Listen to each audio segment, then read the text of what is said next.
Hi! పోటీ పరీక్షలకు సిద్ధమవుతున్న వాళ్ళందరికీ స్వాగతం. ఈ అవార్డుల లిస్టులు, పేర్లు అస్సలు గుర్తుండట్లేదా? బట్టి కొట్టి కొట్టి విసిగిపోయారా? అయితే ఆ చింత ఇక వదిలేయండి. 2025కి సంబంధించిన ముఖ్యమైన అవార్డులన్నిటినీ ఒకే ఒక్క కథతో చాలా చాలా సులభంగా ఎలా గుర్తుంచుకోవాలో ఇప్పుడు చూద్దాం. ఈ టెక్నిక్తో ప్రతి పేరు మన మెదడులో ప్రింట్ అయిపోతుంది. నిజమే కదా. పేజీల కొద్దీ పేర్లు, సంవత్సరాలు అసలు బట్టీ పట్టాలంటేనే మన వల్ల కాదు, చాలా కష్టం కూడా. కానీ ఈ బోరింగ్ బట్టీ పద్ధతికి గుడ్ బై చెప్పే టైం వచ్చేసింది. దీనికోసం మన దగ్గర ఒక సరదాయిన, ఒక అద్భుతమైన సొల్యూషన్ ఉంది. మరా సొల్యూషన్ ఏంటంటారా? అదే మెమరీ ప్యాలెస్. ఇదేదో కొత్త టెక్నిక్ కాదు, కొన్ని వేల సంవత్సరాల క్రితం పురాతన గ్రీకులు వాడిన ఒక పవర్ఫుల్ టెక్నిక్. దీనితో బట్టీ పట్టాల్సిన పనే ఉండదు. ఇక్కడ చూడండి, అసలు ఈ టెక్నిక్ ఎందుకింత బాగా పనిచేస్తుందంటే, మన మెదడు అక్షరాల కన్నా, అంకెల కన్నా కూడా కథలను, ప్రదేశాలను చాలా బలంగా గుర్తుపెట్టుకుంటుంది. అందుకే ఈ మెమరీ ప్యాలెస్ పద్ధతి అంత ఎఫెక్టివ్గా పనిచేస్తుంది. ఇది చాలా సింపుల్. జస్ట్ మూడే స్టెప్స్. ఫస్ట్, మనకు బాగా తెలిసిన ఒక ప్లేస్ని ఊహించుకోవాలి. మన ఇల్లు కావొచ్చు, కాలేజ్ కావొచ్చు. తర్వాత ఆ ప్రదేశంలో ఒక రూట్, ఒక దారిని క్రియేట్ చేసుకోవాలి. ఫైనల్గా మనం గుర్తుంచుకోవాల్సిన సమాచారాన్ని విచిత్రమైన, ఫన్నీ ఇమేజెస్గా మార్చి ఆ దారిలో పెట్టాలి. అంతే. సో థియరీ చాలు, ఇక ప్రాక్టికల్గా చూద్దాం. 2025 అవార్డులన్నిటినీ గుర్తుంచుకోవడానికి మన అందరం కలిసి ఇప్పుడే, ఇక్కడే ఒక మెమరీ ప్యాలెస్ను కట్టబోతున్నాం. రెడీనా? సరే, అందరం ఒక్క క్షణం కళ్ళు మూసుకుని నాతో పాటు ఊహించుకుందాం. మనం ఒక పెద్ద పండుగలో ఉన్నాం. దాని పేరే ది గ్రాండ్ అవార్డ్ కార్నివాల్ 2025. మన మెమరీ జర్నీ ఇక్కడ్నుంచే మొదలవుతుంది. ఓకే, ఇప్పుడు మనం నెమ్మదిగా మన మెమరీ ప్యాలెస్లోకి అడుగుపెడుతున్నాం. మన జర్నీ ఈ కార్నివాల్ గేట్ దగ్గర మొదలవుతుంది.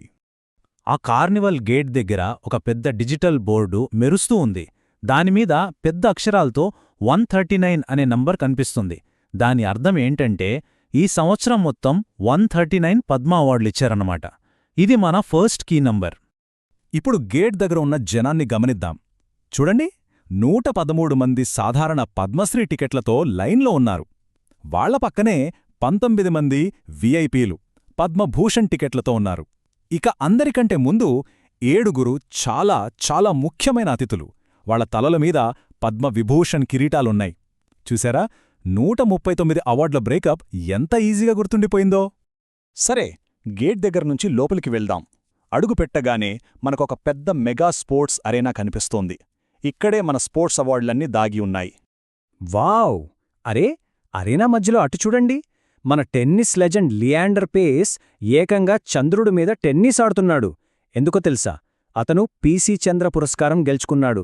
చంద్ర పురస్కారం, చంద్రుడు కనెక్షన్ దొరికింది కదా. అక్కడే ఇంకో ఫన్నీ సీన్. మన క్రికెటర్ రవిచంద్రన్ అశ్విన్ బౌలింగ్ వేస్తుంటే, ఫుట్బాల్ స్టార్ ఐఎం విజయన్ దాన్ని బ్యాట్తో కాదు, కాలితో ఫుట్బాల్లాగా తన్నుతున్నాడు. ఎంత విచిత్రంగా ఉందో కదా ఈ కాంబినేషన్. కొంచెం పక్కకి చూస్తే పేరా ఆర్చర్ హర్విందర్ బాణం వేస్తుంటే, అతని కోచ్ సత్యపాల్ విజిలూతున్నాడు. వాళ్ళిద్దరినీ గమనిస్తూ చేతిలో ద్రోణాచార్య అవార్డుతో మాస్టర్ కోచ్ దీపాలి దేశ్పాండే నిల్చునుంది. గుర్తుంచుకోండి, బెస్ట్ కోచ్లకిచ్చేదే ద్రోణాచార్య అవార్డు. ఇంతలో అకస్మాత్తుగా ఒక పెద్ద కెరటం మీద సర్ఫింగ్ చేసుకుంటూ లెజెండరీ సర్ఫర్ కెలీ స్లేటర్ అరేనాలోకి వచ్చాడు. అతను తన లారియస్ లైఫ్ టైమ్ అచీవ్మెంట్ అవార్డును సెలబ్రేట్ చేసుకుంటున్నాడు. ఎంత డైనమిక్ ఎంట్రీ! స్పోర్ట్స్ అరేనాలో సందడి చాలు. ఇప్పుడు బయటకు వచ్చి కార్నివాల్లోని ఆర్ట్ అండ్ కల్చర్ విభాగానికి వెళ్దాం. ఇక్కడ ఒక స్పెషల్ స్టేజ్ ఉంది. అదే శాండ్ స్టేజ్. ఈ మొత్తం స్టేజ్ని ఇసుకతో ఎవరు కట్టారో తెలుసా? ఫేమస్ సైకత శిల్పి సుదర్శన్ పట్నాయక్. ఈ అద్భుతమైన కళకు గాను ఆయన ఫ్రెడ్ డారింగ్టన్ శాండ్ మాస్టర్ అవార్డును గెలుచుకున్నారు.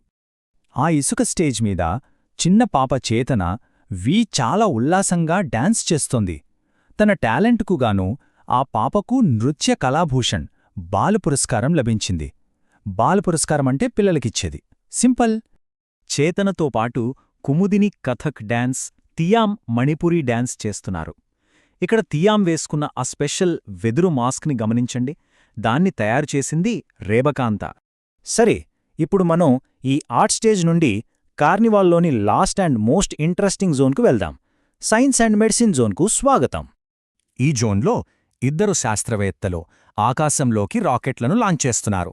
ఒకరు విక్రమ్ సారాభాయ్ మెడల్ గ్రహీత అనిల్ భరద్వాజ్, ఇంకొకరు కోస్పార్ అవార్డు గ్రహీత ప్రహ్లాద్ చంద్ర అగర్వాల్.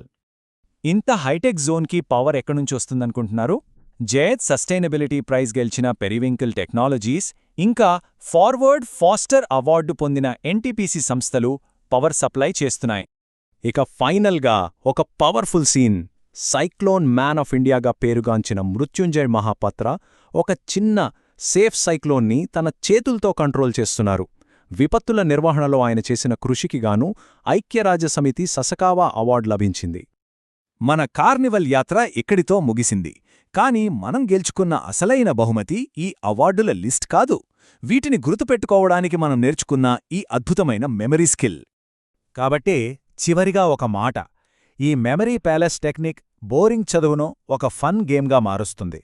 సంబంధం లేని విషయాలను కూడా ఒక కథలా కలిపి మనకందిస్తుంది. దీనివల్ల లాంగ్ టర్మ్ మెమరీ అద్భుతంగా పెరుగుతుంది. బెస్ట్ పార్ట్ ఏంటంటే దీన్ని ఏ సబ్జెక్ట్కైనా వాడొచ్చు. ఇప్పుడు ఇంత పవర్ఫుల్ టూల్ మన చేతిలో ఉంది. ఒక్కసారి ఆలోచించండి. ఈ కొత్త మెమరీ ప్యాలెస్ని ఉపయోగించి మనం గుర్తుంచుకోబోయే మొదటి విషయమేంటి?